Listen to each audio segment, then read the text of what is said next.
दोस्तों नमस्कार। आज आसाम राइफल के 190 स्थापना दिवस के उपलक्ष्य में आप सभी को, आसाम राइफल पूर्व सैनिक परिवारों को और सेवारत सैनिक परिवारों को बहुत बहुत शुभकामनाएं।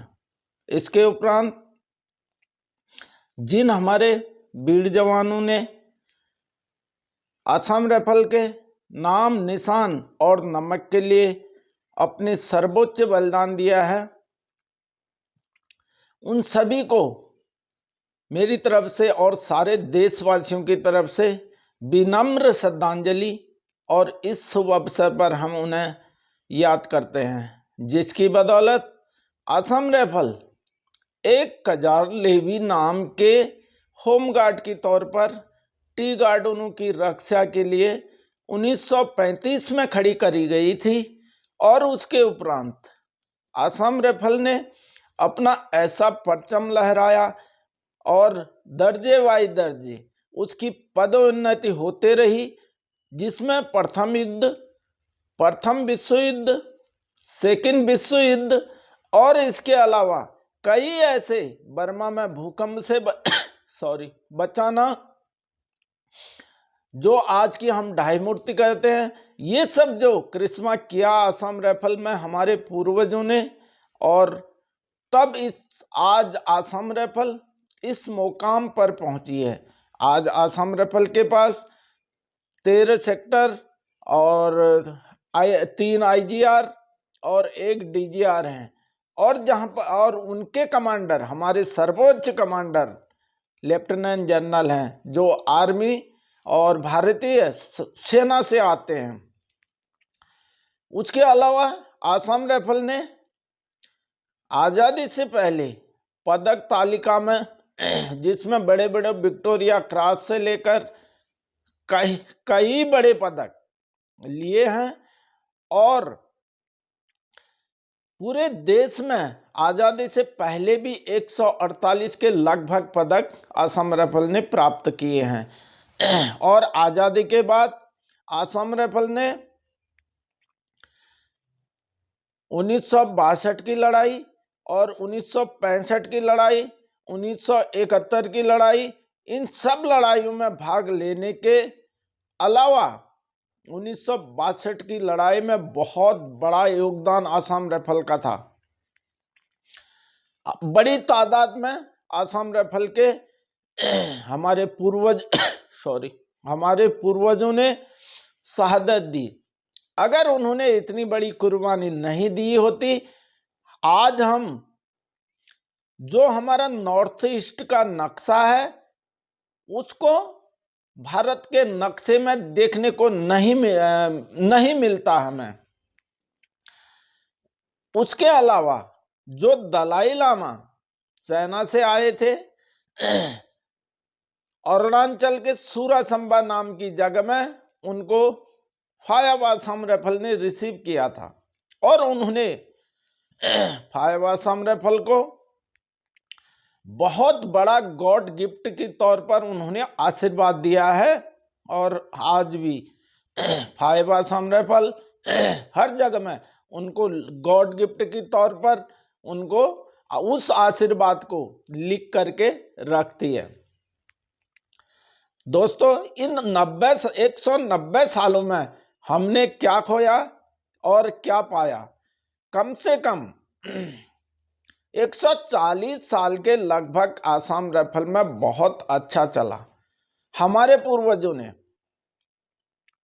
दर्जे बाई दर्जे आसाम राइफल का इतिहास को स्वर्णिम अक्षरों में लिखते हुए बहुत ऊंचा उठाया और रक्षा मंत्रालय के अधीन कर दिया इसे।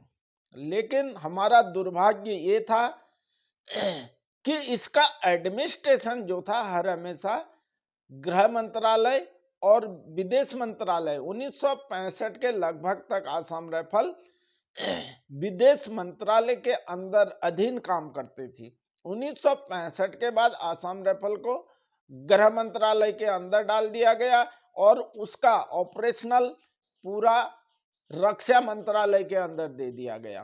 तब से लेकर आसाम राइफल ड्यूल कमान में चल रही है और ड्यूल कमान की वजह से आसाम राइफल के जवानों को, खासकर जीडी वर्ग को बहुत बड़ा नुकसान हुआ है। एक जीडी वर्ग ही ऐसा है, आज तक के टोटल इतिहास में जितनी भी शहादतें दी हैं, जितने भी हमारे वीर जवान शहीद हुए हैं, वो सारे के सारे जीडी के ही हैं। लेकिन बड़े दुख से मुझे कहना पड़ रहा है,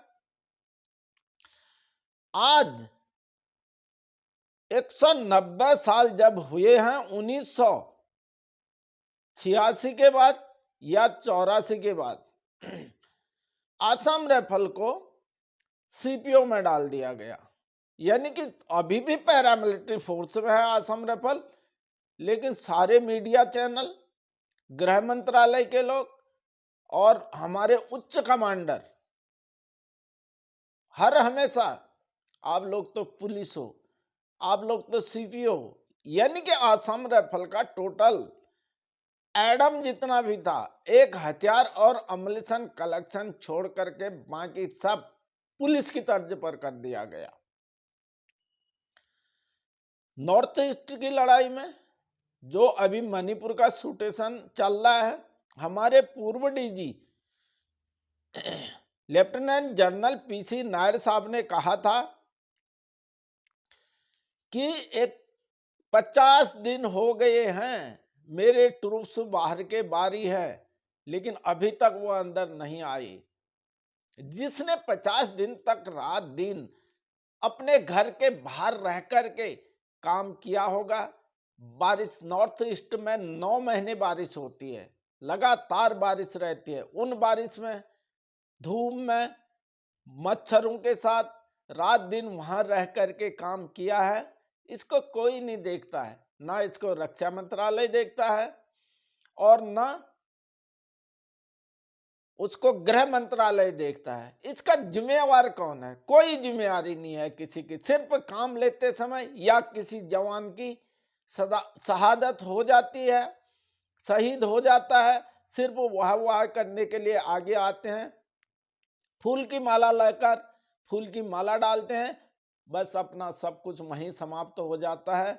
शहीद का नाम सिर्फ टीवी चैनलों में और न्यूज़पेपर में दिया जाता है, उससे अलावा एक भी शहीद के दर्जा कुछ भी कहीं भी सुविधा नहीं मिलती है। अब मैं आता हूं मणिपुर की सिचुएशन में।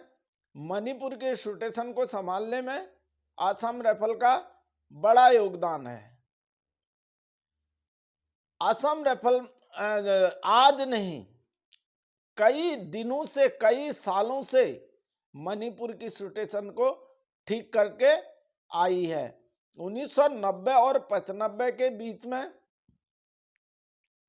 मणिपुर में हिंदू मुस्लिम के दंगे हुए थे और इन दंगों में भी हजारों लोग शरणार्थी बनकर के शरणार्थी कैंपों में रखे गए और उसके बाद में इनको फिर यही सिचुएशन आई थी। लेकिन उस समय की सरकारों ने संभाल लिया था उसको, और उसके बाद में फिर नागा और कुकियों की लड़ाई हुई और उसमें भी बड़ी मात्रा में आपस में मारकाट चली और उनको उसमें ज्यादा से ज्यादा बच्चों को मारा गया। स्कूलों में अटैक करके स्कूलों के लड़कियों को छोड़ दिया गया और जितने भी लड़के थे उनको काट करके और उनको ग्राउंड में लिवाटिंग करे हुए हमने कई ऐसी लाशें उठाई थी वहां पर।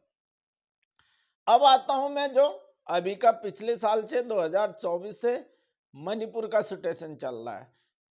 लेकिन इसमें भी आसाम राइफल ने बहुत अच्छी भूमिका निभाई।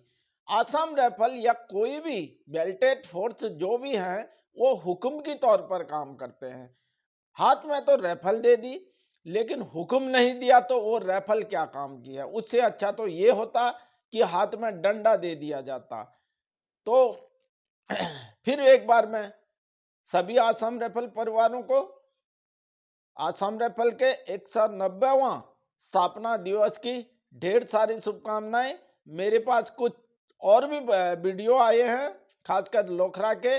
इस समय लोखरा में हमारे आर्यवा संगठन के संस्थापक नायर साहब वहाँ पर जा कर के उनके साथ में आसाम राइफल का 190वां स्थापना दिवस मना रहे हैं और उनको सभी को, पूर्व सैनिकों को और नायर साहब को भी बहुत बहुत शुभकामनाएं, जो कि आपने इतने दूर से जाकर उनके साथ में आसाम राइफल का जन्मदिन मनाया और उनका उत्साह बढ़ाया। इसके लिए आपको धन्यवाद। उसके अलावा एक महिला है, उनके पति 29 आसाम राइफल में थे और उनका एक वीडियो मैं इसमें लगाऊंगा।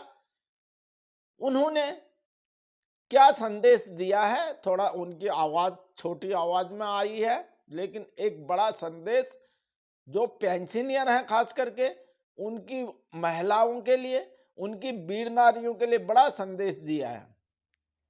तो इसको मैं जोड़ूंगा उसके साथ, उसको सुनिए।